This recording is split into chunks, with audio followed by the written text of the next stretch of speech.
Ndabasuhuje bakunzi b'ibiganiro by'ubutumwa bwiza mwe mudukunda kandi mudukurikira, nanabashimira muri inshuti nziza abakoze subscribe kuri YouTube channel Ijuru Ntirikorerwa TV. Mwagize neza cyane, turabakunda kandi turabifuriza ibyiza byose biva ku Mana, cyane cyane ubugingo buhoraho niyo mpano y'Imana iruta izindi zose. Niba dusoma muri Yohana 3:16 baratubwira ngo kuko Imana yakunze abari mu isi cyane byatumye itanga umwana wayo w'ikinege kugira ngo umwizera wese atarimbuka ahubwo ahabwe ubugingo buhoraho. Nta kindi bavuze ahabwa uretse ubugingo buhoraho. Bivuze ko ubugingo buhoraho niyo mpano iruta izindi zose Imana itanga. Kwishimira ko Imana yaguha umugore ni byiza, kwishimira ko yaguha umugabo ni byiza, kwishimira ko yaguha urubyaro ni byiza, kwishimira ko yaguha umwana ni byiza, kwishimira ko wabona akazi ni byiza n'ibindi, ariko ikiruta ibindi byose kizahoraho nyine no ubugingo bw'iteka, kubana n'Imana iteka ryose. Nicyo rero nanjye nifuriza umuntu wese ukurikira YouTube channel Ijuru Ntirikorerwa TV, cyane ko natwe nicyo duhora tuvuga, kugira ngo abadukurikira mwese twizere ko mutunze imitima yabohotse, imitima yakiriye imbabazi z'Imana, imitima yakiriye gutsindishirizwa, imitima ibabwira ko mutazarimbuka ahubwo ko muri abaragwa b'ubugingo buhoraho. Ubwo rero niba utari wagira ibyo byiringiro tuzakomeza kukubwira, ariko nawe wabigize turagushimira Imana. Tubibutsa ko tugira WhatsApp group, ku bashaka kuyijyaho ni ukutwandikira kuri 07844255, kuri hanze y'igihugu cy'u Rwanda yongeraho guteranya 250 784445255, tukamuhuza n'abandi bavandimwe bari ku isi yose, tugafatikanyiriza hamwe twese kunezererwa ineza y'Imana. Ndagira ngo uyu munsi tuganire ku ijambo ry'Imana riri mu byahishuriwe Yohana igice cya 20 guhera ku murongo wa 4. Mu by'ukuri turageza nko ku murongo wa 6 gusa. Haravuga ngo mbona intebe z'ubwami, mbona bazicaraho bahabwa ubucamanza, kandi mbona imyuka y'abaciwe ibihanga babahora guhamya kwa Kristo n'ijambo ry'Imana, ari bo bataramije ya nyamaswa cyangwa igishushanyo cyayo, kandi batashyizweho ikimenyetso cyayo. Barazuka bimana na Kristo imyaka 1000. Uwo ni wo muzuko wa mbere. Bapfuye basigaye ntibazuka iyo myaka 1000 itarashira. Ufite umugabane wo kuzuka kwa mbere arahirwa kandi n'uwera. Urupfu rwa kabiri ntiruzabasha kugira icyo rutwara abameze batyo, ahubwo bazaba abatambyi b'Imana na Kristo, kandi bazimana nayo iyo myaka 1000. Imana ishimwe cyane. Batubwiye ikintu gikomeye cyane, batubwiye umuzuko wa mbere. Iyo bavuze umuzuko wa mbere bivuze ko hari umuzuko wa kabiri, ariko nta wa gatatu hari. Abafite umugabane mu muzuko wa mbere barahirwa, kandi ngo nabera. Abo nibo bazimana na Kristo imyaka 1000. Abo ngo urupfu rwa kabiri ntacyo ruzabasha kubatwara, ntacyo rwabasha gukora ngo kubameze batyo. Nawe ndakwifuriza ayo mahirwe. Mwisi tugira amahirwe menshi, nkuko nabivuze kare, hari byinshi twita guhirwa, ariko abo ngo bafite umugabane mu kuzuka kwa mbere barahirwa, kandi ngo nabera. Ntabwo abantu bazi ko mwisi hariho abera. Nacyo ni ikindi kibazo gikomeye cyane. Twayobotse amadini atandukanye, umwe akavuga ko ari umukatolike, undi mu ADPR, undi mu Restoration, undi mu Zayoni, undi mu Methodiste, undi mu Adventiste, undi no mu Islamu, n'andi menshi cyane, yabaye menshi cyane, Full Gospel, Full Square Gospel, ibintu nk'ibyo, Redeemed Church, ibintu nk'ibyo. Ariko twibagirwa ko mu ijuru hazajya yabera. Abazimana na Kristo bavuze ko arabo muri hedini ngaho, bavuze gusa ko ari abera. Imana ishimwe cyane. Dushishikarire kumenya uko twaba abera. Abera nibo baragwa b'ijuru, abera nibo baragwa b'ubwami bw'Imana, nibo bazimana na Kristo ingoma, ntabwo arabo mu idini runaka. Abo ngabo ngo urupfu rwa kabiri ntacyo ruzabatwara. Niba utari uwera rero ufite ibyago, kubera ko umuriro w'iteka uragutegereje. Nyamara Imana yagennye uburyo igira abantu abera, abakiranutsi, abantu batagawa imbere y'Imana. Hari igihe wirenganya ko utabasha gukiranuka mu ngeso zawe, ariko ntumenye ikibigutera. Ni ukubera kamere y'icyaha. Kamere y'icyaha dukomora kuri Adamu na Eva, abakurambere bacu, abantu ba mbere Imana yaremye, ikabaremera ingobyi ya Edeni bakwiriye kubamo, ariko ikababwira kutarya ku giti cy'ubwenge mumenyekanisha ikibi n'ikiza. Babirenzeho rero bakiryaho, baba barahumanye, baba baranduye, bagabana kamere y'icyaha. Ubwo buzima bw'icyaha bagabanye rero bwatugiyemo twese, bwabaye uruhererekane ku batuye isi bose. Nawe urimo, nanjye ndimo, twese turayivukana iyo kamere y'icyaha. Tuyivukanye rero bituma tutabasha gukiranukira Imana. Nibyo Pawulo avuga mu Baroma mu gice cya 7 umurongo wa 15 kugeza kwa 20 ngo ngambirira gukora ibyiza, ibibi bikantanga imbere.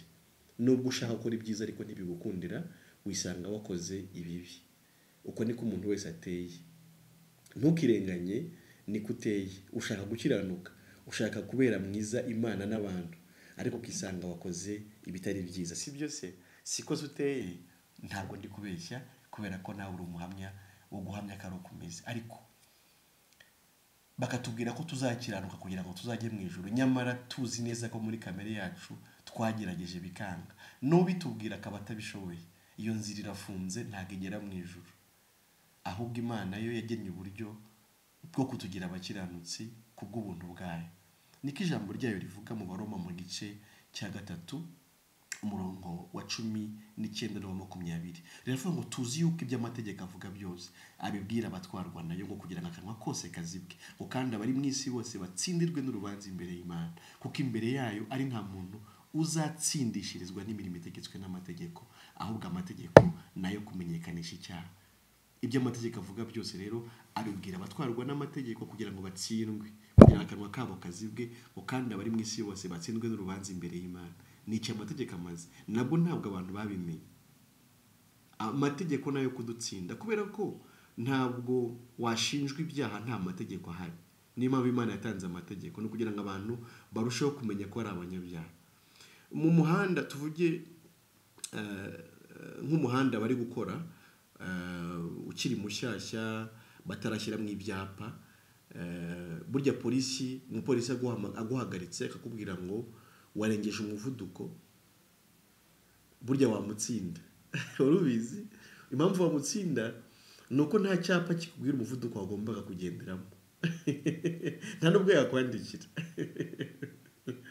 Imana rero yatanze amategeko kugira ngo abantu batsindwe, kugira ngo abantu noneho babone ikibashinja ko ari abanyabyaha. Nicyo cyatumye Imana itanga amategeko. Naho icyaha cyahozeho ariko kitashinjwa abantu kandi nta mategeko ahari. Ni ukugira ngo abantu batsindwe ariko washingiwe ku mategeko y'Imana baba bishe. Iyo wishe itegeko rero burya icyo bivuze, biravuze ngo Imana noneho ikweretse koko kuri mubi, icyari kigukwiriye kwaro kujya mu muriro utazima. Nicyo amategeko amaze rero. Noneho ku murongo wa 21 cya gice cya 3 cy'Abaroma haravuga ngo ariko noneho, aho ndahakunda cyane.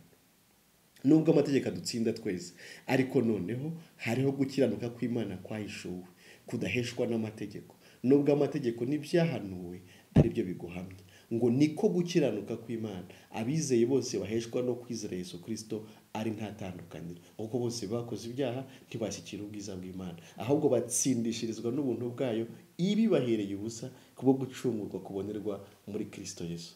Imana ishimwe cyane. Urumva Imana irabizi ko amategeko tutayashobora.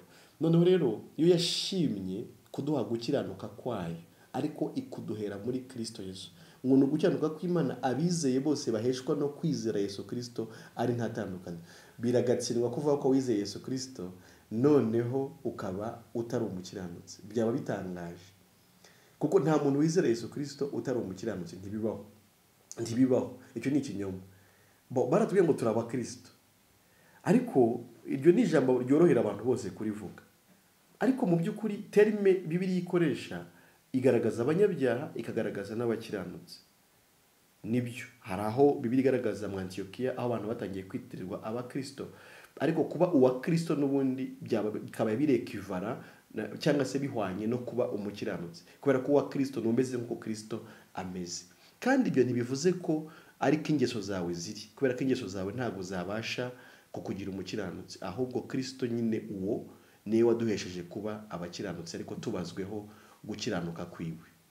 Yaje mu isi ari Imana, yihindura nkatwe agamije kugira ngo aducungure. Aho niho urukundo rwagaragariye, yambara umubiri w'abantu, ariko we ntiyakomotse kuri Adamu na Eva nkatwe, niyo mpamvu atavukanye bwa bwandu nk'ubwo twavukanye, ahubwo ni Imana nyine yambaye umubiri biciye muri Mariya. Mariya asama inda ya Mwuka Wera, hanyuma abyara uwera. Kristo Yesu avuka ari uwera, ari umukiranutsi, anaba mu isi twese turimo tuzi, arageragezwa mu buryo bwose nkatwe. Niko mu Baheburayo handitse mu gice cya 4:15, arageragezwa mu buryo bwose nkatwe, ariko ntiyakora icyaha. Niwe wenyine watsinze icyaha, agitsindira mu mubiri, agitsindira mu inozi. Noneho amaze gutsinda icyaha, abatuboneye noneho gukiranuka, ahubwo twabuze, ariko we aba arabishoboye, ariko ari twabishoboreye. Noneho rero arangije ahubwo anafata ibyaha byacu byose, bya bindi dukomora kuri Adamu, abyishyiraho. Amaze kubyishyiraho, yemera no gupfa urupfu rubi twagombaga gupfa. Noneho ahanirwa ibicumuro byacu, ahanirwa gukiranirwa kwacu. Yesaya 53:5 ngo yashenjaguriwe gukiranirwa kwacu, igihano kiduhesha amahoro cyari kuri we.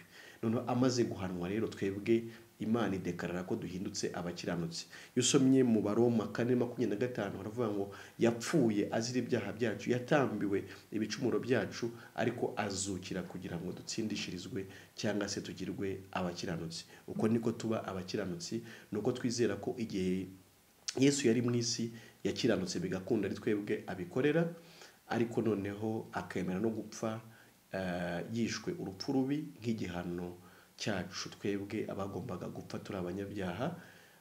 Hanyuma ariko mu kuzuka kwe Imana ibihamije ko igihano cyacu kirangiye, ahubwo ko tugizwe abere, abakiranutsi imbere y'Imana ku bwa Yesu Kristo.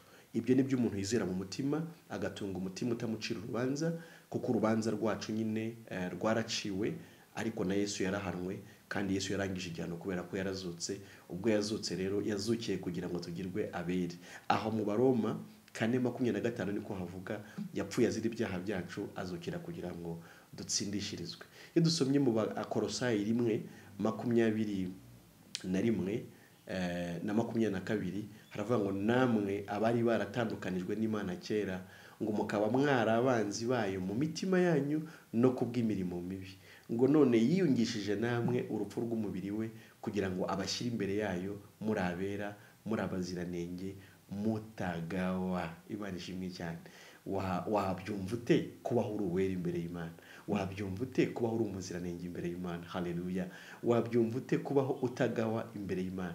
Nubwo abantu benshi batekereza ko bazabona ibi n'ibi akaba aribyo bahanurira, uzabona ibi, Imana izaguha ibi, Imana izaguha ibi, ariko iyo ubaye uwera, umukiranutsi, umuziranenge imbere y'Imana, wakabaye wumva ko n'ibindi byose ubu bifite mu Mana yamuduhaye, yaburite kumuduhana n'ibindi byose. Niba Imana itwishimira, umusha wacu nindi. Kandi tuzi ko kubakunda Imana byose bifatikaniriza hamwe kubazanira ibyiza. Nuko abantu babicurika bakumva Imana izabaha ibi n'ibi, ariko icyo Imana yaduhaye gikomeye nuko yatwihaye kuba umwe n'Imana biciye muri Kristo Yesu, ukaba umwana wayo, ukaba uzi neza kuri sharije y'Imana kuri buri kimwe cyose, kandi ko Imana igukunda kandi kwemera. Ibyo biguha amahoro yo mu mutima, ibyo birakurinda, ibyo bituma utekana, bituma wumva ko urinzwe, kubera ko urinzwe n'imbaraga z'Imana, kuko Imana nta kibazo ufitanye nayo. Niyo mpamvu Yesu yatugiriye inama, aravuga ngo mubanze mushake ubwami bw'Imana no gukiranuka kwayo, nibwo ibindi byose muzabyongererwa. Hari igihe rero dushaka ibindi aho gushaka ubwami bw'Imana no gukiranuka kwayo, ariko tubanze dushake ubwami bw'Imana no gukiranuka kwayo, ibindi byo tuzabyongererwa. Ibindi birahari, kubera ko Imana niyo mugenga wa byose. Imana ifite byose, idufitiye byose byiza, ahubwo akenshi nta nubwo twamenya kwihitiramo ibyiza, ariko Imana itubereye umubyeyi, ni umubyeyi mwiza, ni umubyeyi udukunda, imenya no kuduhitiramo ibikwiriye mu gihe gikwiriye. Ndabashimiye rero mu by'ukuri cyane mwebwe mwakurikiye iki kiganiro, ndabashimira nanone cyane abakora subscribe, ndanabahamagarira nanone kuza kuri WhatsApp group yacu kugira ngo dukomeze twigane mu by'ukuri ijambo ry'Imana, ukomeze wungukiye ku bandi bera, abakiranutsi, abaziranenge, abatagawa bari ku isi yose. Imigisha Imana itanga igenewe urubyaro rwayo ikomeze kuba kubera bayo none n'iteka ryose ku bwa Yesu. Amen.